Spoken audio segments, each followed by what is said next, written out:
We always hear it. It's the journey, not the destination.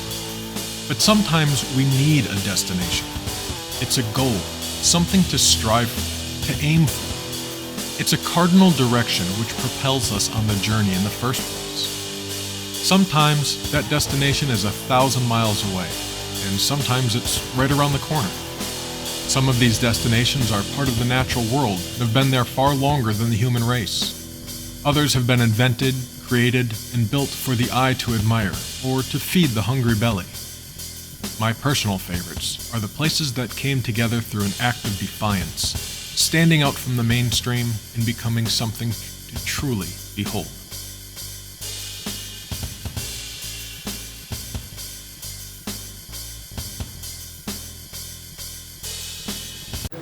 Hello, and thank you for tuning in to The Next Story. I'm your host, Justin DeMilan, and I'm here today at Moto Coffee Machine with Anthony. How are you doing, Anthony? I'm great. How are you? I am fantastic.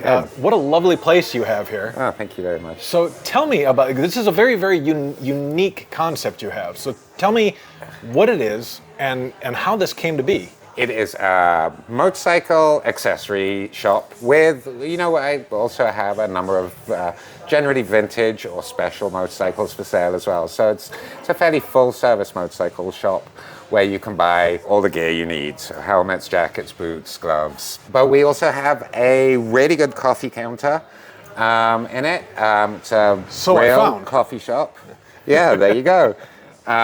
Real coffee shop, an espresso machine that cost considerably more than my car does, and all those trappings. A lot of people use it just as a coffee shop. They'll come in, just get coffee. Bunch of people also only use this as a motorcycle shop if they need a new helmet or something like that.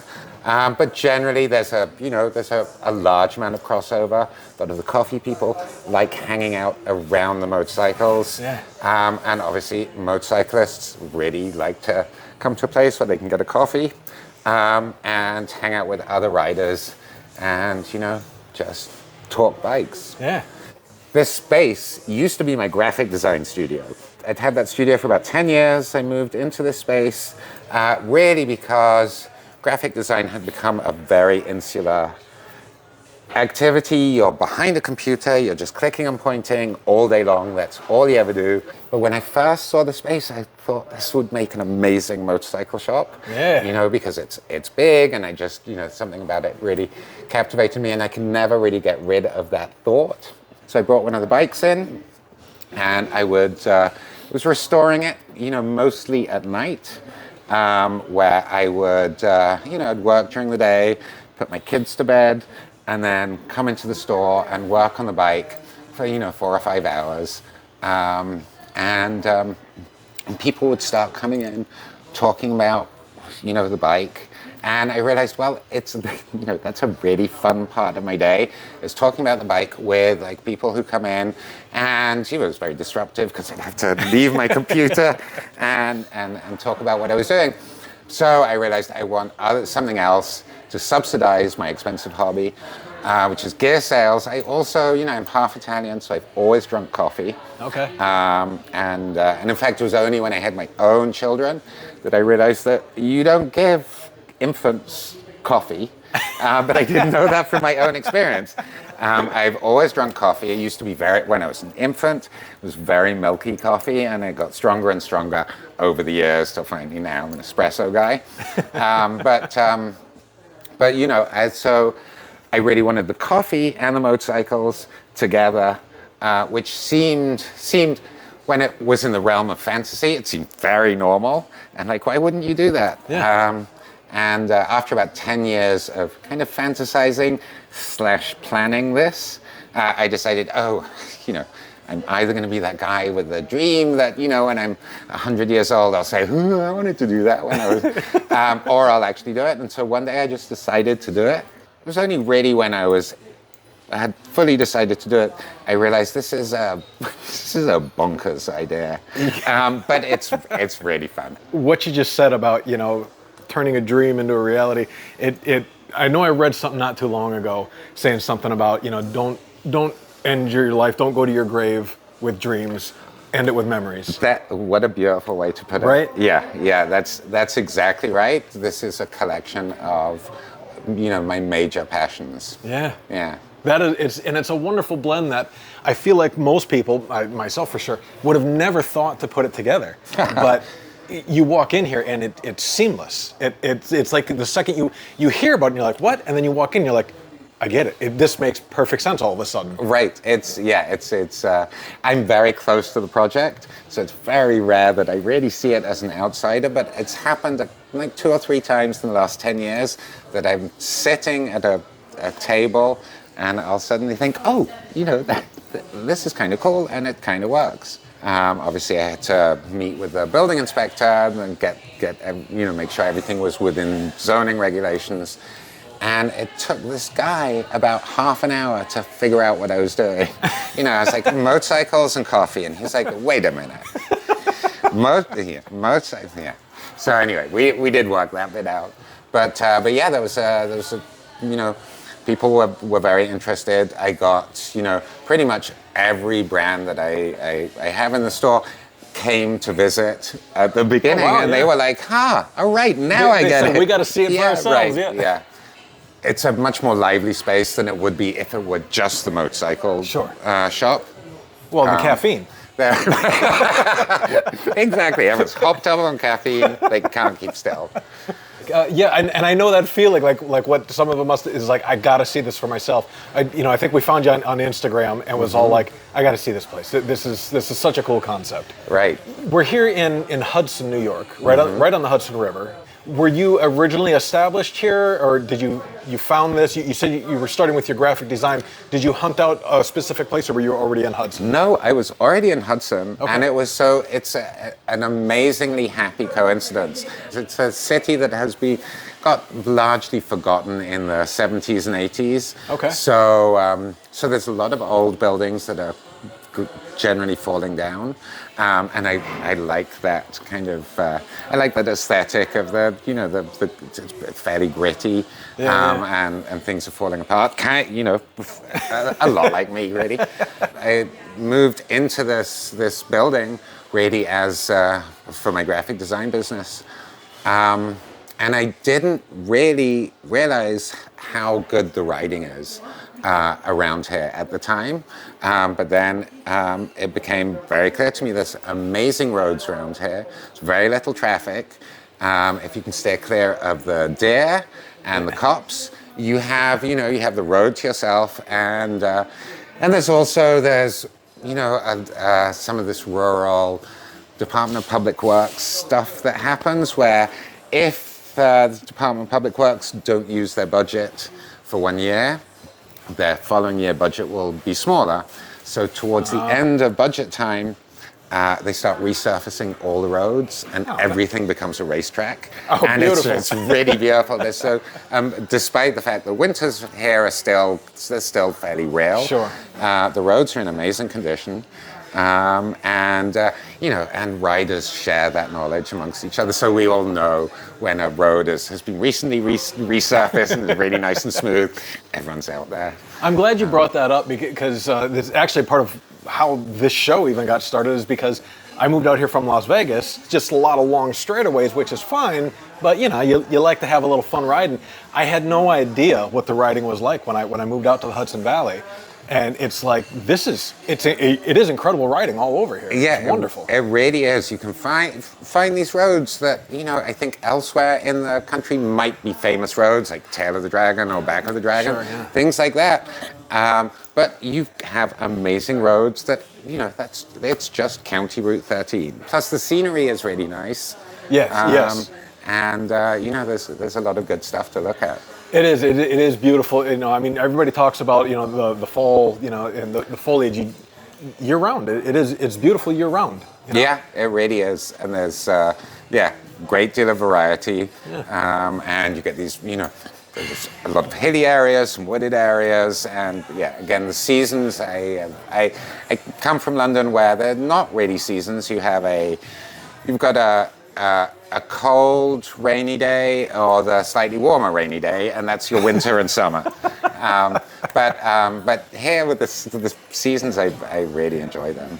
Now, I know we're talking about the seasons, but I mean, as far as riding goes, what are some of the major differences just being a rider there compared to here? It's hard to know whether it's a function of the time that we live in now, or whether it's the kinds of cars that we drive here in America, but it is a lot less safe, I think. Here in America. Sure. You know, you might be driving a Suburban, you've got your stereo on, totally insulated from the outside world. Sure. Whereas in Britain, you have a little car, you're going to hear the bike that's beside you. Okay. And lane splitting is legal in Britain. Okay. It is in a few states in America, but not here. And I think lane splitting is really it's a great safety. You know, some people abuse it, but if you can get out of the way of cars, they become more aware that there are riders on the road, and then plus you're not in the back of a line of traffic waiting to get rear-ended by someone who's driving on their phone. Yeah, I'm a big fan of not getting rear-ended at that red light.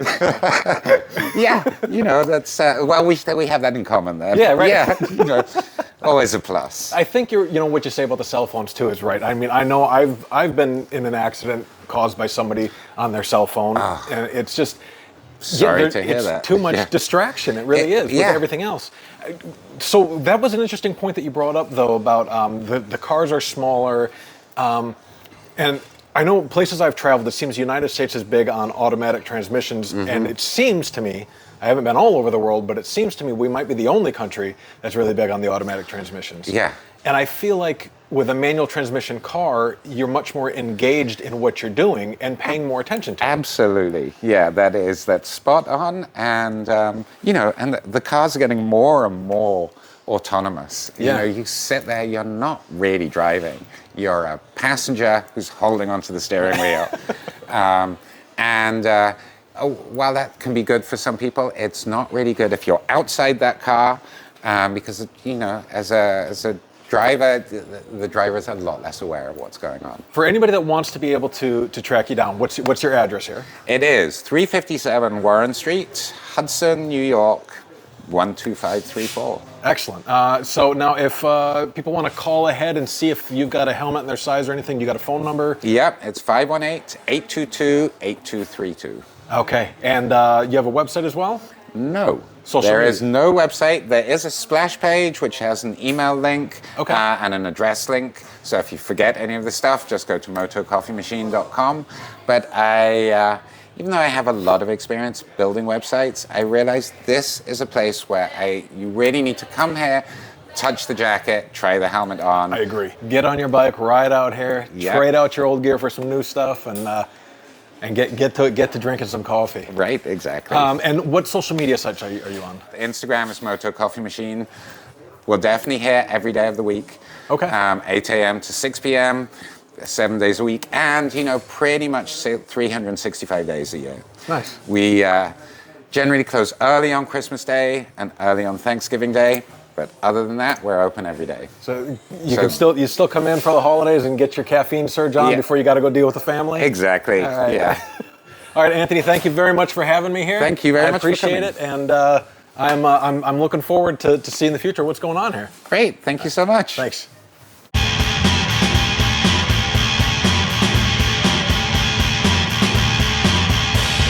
Hello, and thank you for joining me here. I'm Justin with my friend Tommy Gleason. How you doing, Tommy? Justin, a pleasure again. Tommy is a retired City of Newburgh Police Department motor officer, and Tommy has some safety stuff he wants to talk to us about. So today we are going to talk first about threshold braking. Threshold braking on a motorcycle is probably one of the most important things you can do and get proficient at. Using every bit of brake that machine can give you before causing a skid. That is threshold braking. So you are going all the way to the limit before the tires start to skid and you start laying rubber down. Yes, this is not braking for your stop sign. This is not braking, Justin, for your red light. This is stopping in an emergency situation. Oh my God, that guy made the left in front of me, like everyone hears about, and I have to stop or I am going to hit that vehicle. It's got to load the front forks, and you have to load the front tire. It actually flattens out a little from the force coming down upon it. The forks load because they get compressed. And now, that's just from the squeeze of the front brake. Now, as you continue to squeeze slowly and you say that word, you'll feel the motorcycle compress, and it's all smoothly going down. When you make the mistake and you jab or grab the front brake, it'll jerk you forward. You should never feel that. Your initial application of the front brake is a smooth squeeze, like squeezing a lemon. Now, Tommy, what are we doing with the rear brake at this time? So you are pushing your brake down, knowing that your front end is going down. What is your back end doing? Is lifting up on the motorcycle because physics. Your motorcycle is slowing down, the rear end is coming up, so already your rear end is lighter. That tire is going to have a tendency to skid. If that happens because of your threshold braking, just like a car, your front brake and tire are doing most of the work, 70%. You might even wind up in a rear tire skid. If that happens, threshold braking, that's fine. Your front brake is doing all the work as long as that brake doesn't skid. The front brake, if that does cause a skid, just keep it skidding until you come to a stop. That wouldn't even affect the motorcycle because your eyes are focused straight ahead, even pressure on the bars, and it is threshold braking, a slow squeeze of the front brake, which does most of the work. As Justin said, your rear brake is being applied at the same time. You always apply both brakes at the same time. Now, that's Tommy, the proper way. What do you say about people that worried, and maybe it's a different mentality on it, but they're, you know, if you hit that front brake, you're going to go over the handlebars. It's harder than you think. Most people that I've witnessed who grab a handful of front brake when they shouldn't, what usually happens is not what you see. Those are mostly stunt riders trying to get that rear end up in the air on a motorcycle. So that takes a significant bit of effort to make that happen. It takes a significant bit of effort and talent. And talent, and yes. talent. 9 times out of 10, what's going to happen is as soon as the front brake starts to skid, a skid causes small little ball bearings of rubber to come off of your tire. Now they become basically ice between the roadway and your contact to the roadway. Those little balls of rubber form as your tire skids. Imagine that on your front tire of a motorcycle.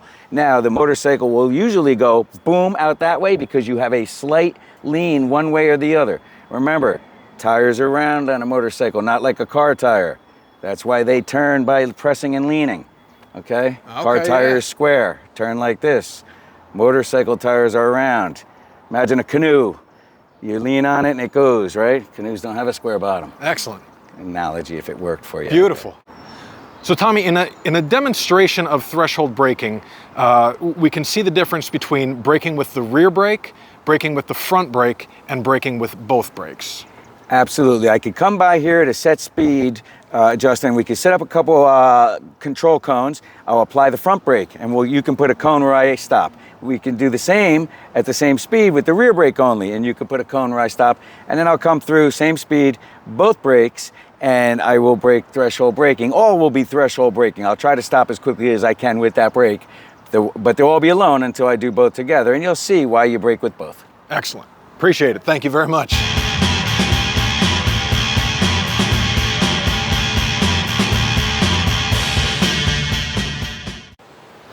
Hello and thank you for tuning in. I'm Justin and I'm here today with Alexander R Stewart. Alex, how you doing? Good to meet you, Justin. Likewise. Very good to meet you. How are you? We are here today at Knox headquarters in Vales Gate, New York. But we are here talking with Alex because, Alex, you're currently enlisted in the U.S. Army. How long have you been in? Currently, I am pushing my 13th year now. 13 years in. Excellent. Fantastic. Thank you for your service. Thank you for yours and your support. And Alex, the main reason why I want to talk to you today is the work that you do with veterans. We have your book here, Unspoken Words, The Thoughts of a Soldier. And this is poetry that you do, all related with PTSD. Correct. How did you get into this? So, like a lot of people in the service, I was very afraid to speak out. After almost 5 years on and off of deployments and combat, I slowly realized I had a lot of issues. I decided to go try to see help, like get help for these issues because I was, for the first time ever, scared of myself. I don't know what compelled me to do it. There was a English project in college that I had to do because of course I do college while I'm in.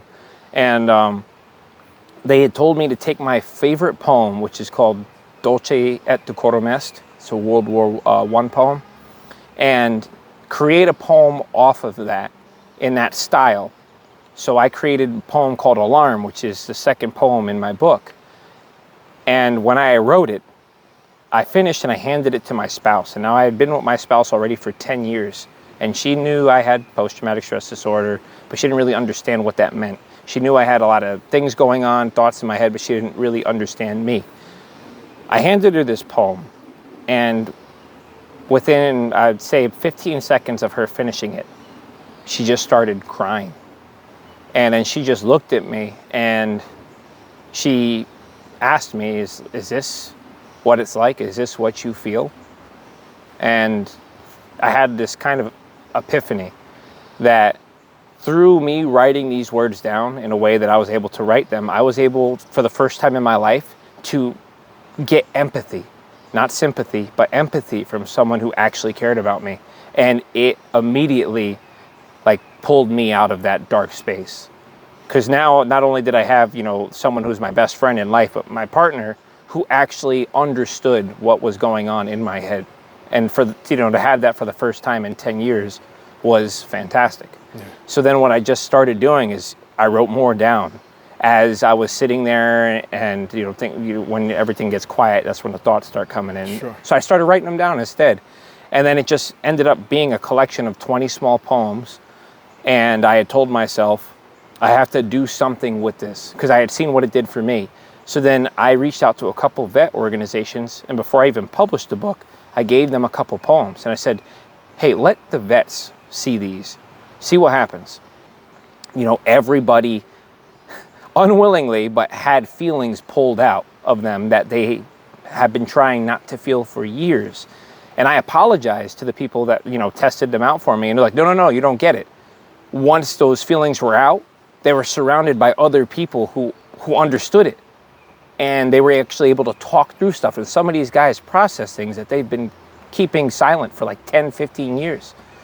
And then that was it. I was like, I have to do something. I have to get these out there. I have to give people the opportunity to read this, not as a book, but more like a tool, to provide people with the chance to find the words that they can never find, to convey how they're feeling. The biggest push I ever did is I donated dozens of books to different behavioral health clinics in the military. I said, leave them in your waiting room. And the whole idea was, you go to the waiting room, you see this book there, people pick them up. Sure. And I said, I want someone to pick it up and let them take it in with them, especially the initial intake people, and read. And then that way they could hand the book off to the doctor and say, see this poem? Read that real quick. And then it gives a doctor an entry doorway into where their mindset is currently. Would you mind picking something out and reading it? Absolutely not. They've raised the alarm. I reach for my gear, stumbling, racing, ignoring my fear. I throw my armor up onto my back, while another voice screams, we are under attack. I start to run, rushing toward my door, but then a loud noise throws me onto the floor. What is this ringing and pain in my head? I cannot stand up, paralyzed as the dead. A hand reaches out. I'm dragged across the floor, the hand guiding me safely up out of my door. Another loud noise and a large blinding light takes the hand guiding me out of my sight. I hear my sergeant take count of our heads. It is then that I see that my best friend is dead. He lies on the ground, filthy, covered in blood, his image misty, blurry, like water stirred up with mud. My friend was the hand guiding me out of my door. My friend who just saved me now lies dead on the floor. My eyes fill with tears as I scream out his name, wanting reply, which of course never came. I watched as they loaded him onto that bird, and out of me uttered not one single word. We pack up his things, his letters and gear, heads hanging low, knowing he is not here. The battle is over, and we must go on, forever knowing that our friend is now gone. With a heavy heart, I lay back down my head, and with all of my might, try to go back to bed. but they raised the alarm. I can see why this helps to make such a difference, and I can see that you've got a real gift for this. And it's wonderful to have a gift like that and to be able to put it to such a strong use, and not to be, you know, there's so much about trying to monetize everything that we do, and sometimes we need to see there's more important things in monetization. Yeah. If I do nothing else, right? If I make not a dime off this, if I can't ever get it off the ground besides me passing it out to people, I don't care. I always said when I wrote it, I'm like, if I could help one person. So it wouldn't take any effort to just be able to reach out to the guy next to you and just say, I need a minute. Yeah. Yeah. But you have to think about it. You were in too, you know this. There is a stigma. Yeah. Right? If you, especially with a combat guy, if you reach out, it's seen as weak, right? Or the command will remove you from your leadership position, or the military will say, oh, because you decided to open up about how you're struggling, we're not going to let you touch a rifle for the next 30 days. Right. Now what? Now I can't train. Now the people I'm surrounding myself with, the ones I need, right, they're removed. I'm removed from them. I'm seen, I'm ostracized, I'm seen as this thing. Yeah, even when you come back. Exactly. And then, yeah, they're like, well, no, I can't trust you because, you know, and it's funny because I did not seek help until I was off the line and I was a drill. Because of that, I tried once, and then when they told me no, when I was on the line, I was like, whatever. But even because I went up and said something, I got treated a little different. Because they're like, oh, you're struggling? Well, you're just weak, or all this other things. And it's funny because most of these people who say it haven't really been through anything. Like in their entire career, they're just those hard charges like, oh, you should be tough. And I'm like, I consider myself a pretty tough person. But like, I always pitch this to people. It is one thing, right, to be physically strong, mentally strong. There's a whole different kind of strength and maturity level for a grown adult to look at themselves and be self-aware enough to go, I'm not all right. The other big issue too with anybody, men, women, anyone in the service, you don't want to be a burden either. And that's kind of a thing a lot of adults just don't, they feel like, oh, I'm burdening people because I'm gonna, you know, open up and I'm telling you I need help, but I don't want to do that. I want to do it all on my own. I don't want anyone to feel like they're obligated to help me, which is not the case. Sure. I always tell people all the time, the people in your life that you have there, that are still there, that have been there your whole life, you kept them there for a reason. And if you reached out and you said, hey, I need your help with something, if you chose the right people, they're going to ride right with you, and they're not going to think twice about it, and they're not going to complain either, because that's what they're for. We've made a good point about that help is right there and help is right around the corner with it. May not be the case for everybody. There may be people out there that did not keep a social network, do not have people close to them. Do you know of any resources for veterans like that or anybody like that? Absolutely. There's plenty of resources out there. There's different organizations run through the VFW, the American Legions. They have their own 988 line for veterans, right? So you have the Veteran Crisis Line you can call.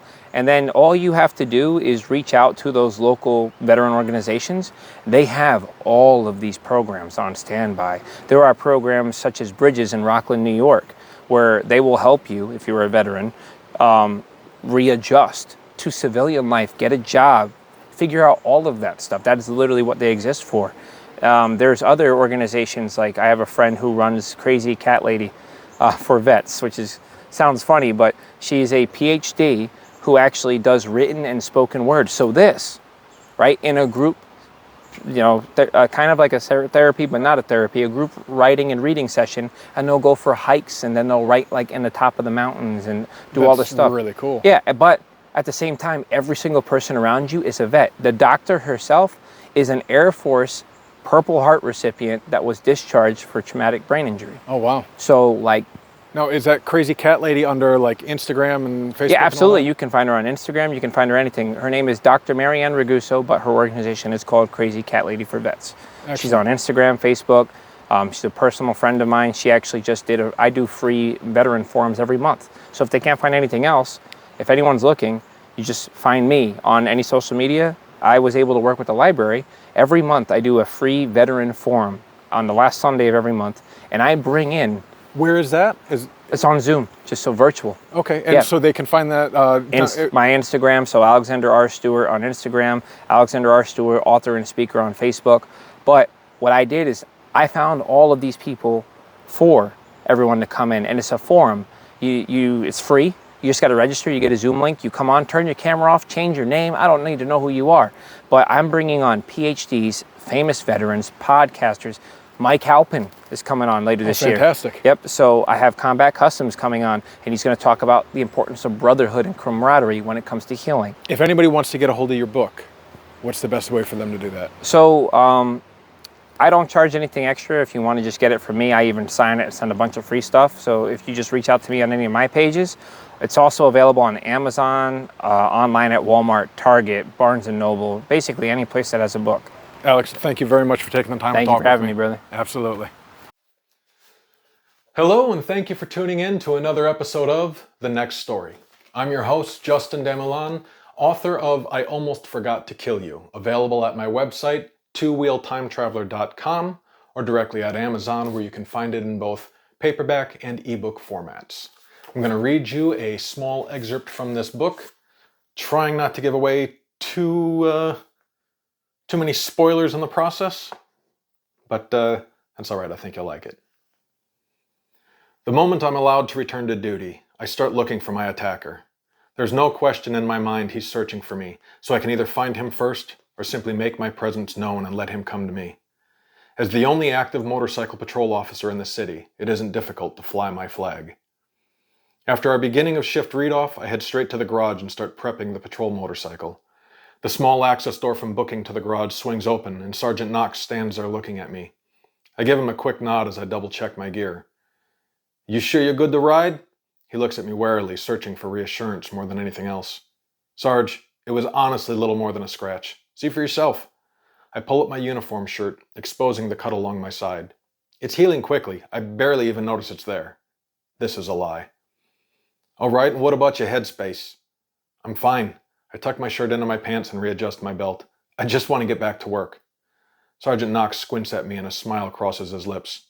"You're looking for this bastard, ain't you?" I allow my eyes to smile, but not my mouth. I'm going to bring him in. A moment later, he pats me harshly on the shoulder. "Be safe. Call for backup if you see him." "Will do." "Hey." He stares at me hard this time. "I mean it. No cowboy bullshit." "Understood." I give him a nod, and he backs out, hitting the garage door button for me on his way. Once all of my gear is secured, I don my helmet and fire up the police model Harley-Davidson, the rumbling engine echoing like a hungry bear against the cement walls. I throw my leg over and kick the bike into gear. This ends today, I tell myself. Giving one long look up the driveway and out towards the open street, I see two small children on bicycles, a solid reminder there is still a neighborhood out there to be mindful of. There are still bystanders. So whatever happens, don't let it happen in the streets.